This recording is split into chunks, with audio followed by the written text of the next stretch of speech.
আলহামদুলিল্লাহ, আলহামদুলিল্লাহ, আসসালাতু ওয়াসসালামু আলা রাসূলিল্লাহি ওয়া আলা আলিহি ওয়া সাহবিহি আজমাইন। আম্মা বাদ, আসসালামু আলাইকুম ওয়া রাহমাতুল্লাহি ওয়া বারাকাতুহু। সম্মানিত দর্শকবৃন্দ, আজ আমরা জানবো সিয়াম পালনকারীদের জন্য কিছু আদব পড়েছে, যা অত্যন্ত জরুরি, যে আদবগুলো পালন করা অত্যাবশ্যক এবং যা ছাড়া সিয়াম পরিপূর্ণ হয় না এবং সিয়ামের উৎকর্ষ সাধন হয় না।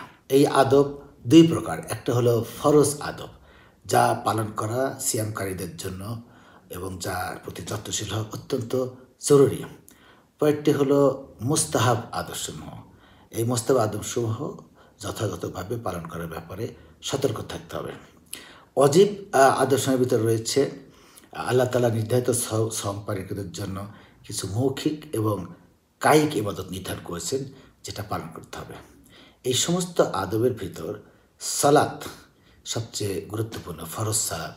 এই ফরজ সালাতের ব্যাপারে বলা হয়েছে যে ঈমান আনার পর ইসলামের অন্যান্য রুকনের ভিতর ফরজ সালাত অত্যন্ত জরুরি। এই সালাত আদায় করার ব্যাপারে বিশেষ করে সিয়াম পালনকারীদের সিয়াম অবস্থায়, রোজা অবস্থায় এই সালাতের গুরুত্ব অত্যন্ত অপরিসীম। কারণ সিয়াম পালন করলাম কিন্তু সালাত আদায় করলাম না, তাহলে সেই সিয়ামের কোনো গুরুত্ব থাকলো না, সেই সিয়াম গ্রহণযোগ্য হবে না। সিয়ামের ব্যাপারে তো আল্লাহ তাআলা তাকওয়ার একটা ব্যাপার উল্লেখ করেছেন এবং সেই তাকওয়া আসে সিয়াম থেকে, সেই তাকওয়া আসে সালাত থেকে।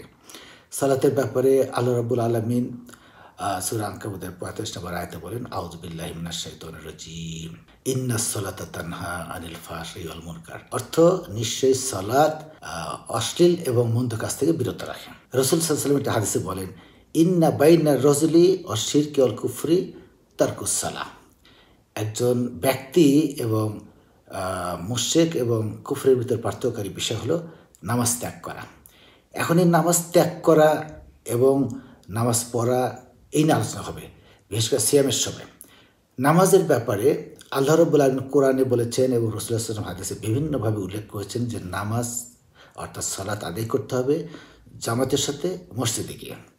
এখন একজন রোজাদার তিনি ঘুমালেন, নামাজের টাইম পার হয়ে গেল, বিলম্বে নামাজ পড়ল, তাহলে তার সিয়াম যেমন পূর্ণতা লাভ করবে না, তেমনি সালাত আদায়ের ব্যাপারেও তার ত্রুটিপূর্ণ রয়ে গেল। রাসূলুল্লাহ সাল্লাল্লাহু আলাইহি ওয়াসাল্লাম একদিন একজন অন্ধ, রাসূলুল্লাহ সাল্লাল্লাহু আলাইহি ওয়াসাল্লামের কাছে একজন অন্ধ বৃদ্ধ ব্যক্তি এসে বলল যে আমি অন্ধ এবং আমার কোনো পরিচালক নেই, অর্থাৎ গাইড নাই, তাহলে আমি কি করব?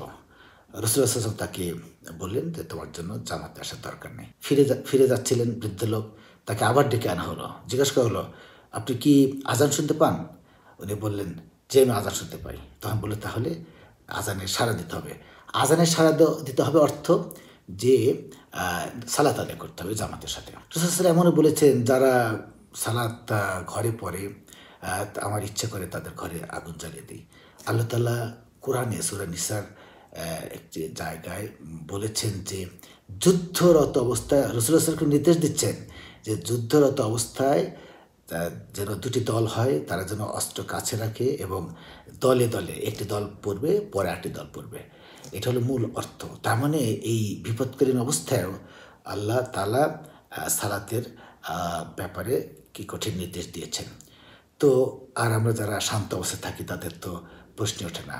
তো এই যে সালাত নিয়ে রমজানের দিনে যে সালাতের ব্যাপারটা আমরা আলোচনা করলাম, এর ভিতর আমাদের ফরজ সালাত রয়েছে, ওয়াজিব এবং বিভিন্ন ধরনের সালাত রয়েছে। এগুলোর ব্যাপারে আমাদের অত্যন্ত সতর্ক থাকা দরকার, যা ছাড়া আমাদের রোজার পরিপূর্ণতা আসবে না। আর এটা আমরা জানি যে জামাতে সালাতের গুরুত্ব কত বেশি। কেউ যদি জানতো যে ঈশান নামাজ এবং ফজর নামাজের মাঝে সালাতের যে কি ফজিলত, তাহলে মানুষ হামাগুড়ি হলে নামাজ পড়তে আসতো।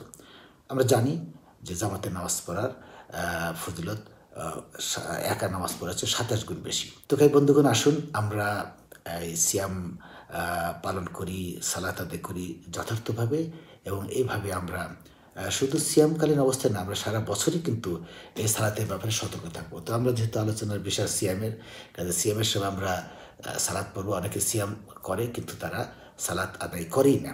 তো তাদের সিয়াম পালন করার কোনো যৌক্তিকতা নাই। তো বন্ধুগণ, আসুন আমরা এই ব্যাপারে আরও আলোচনা নিয়ে আসবো সামনের দিনগুলোতে, সামনের রোজাতে। আমরা সে পর্যন্ত আল্লাহর রহমতে ভালো থাকি, সুস্থ থাকি। ও আখির দাওয়ানা আলহামদুলিল্লাহি রাব্বিল আলামিন ওয়াসসালাতু ওয়াসসালামু আলা রাসূলিল্লাহ।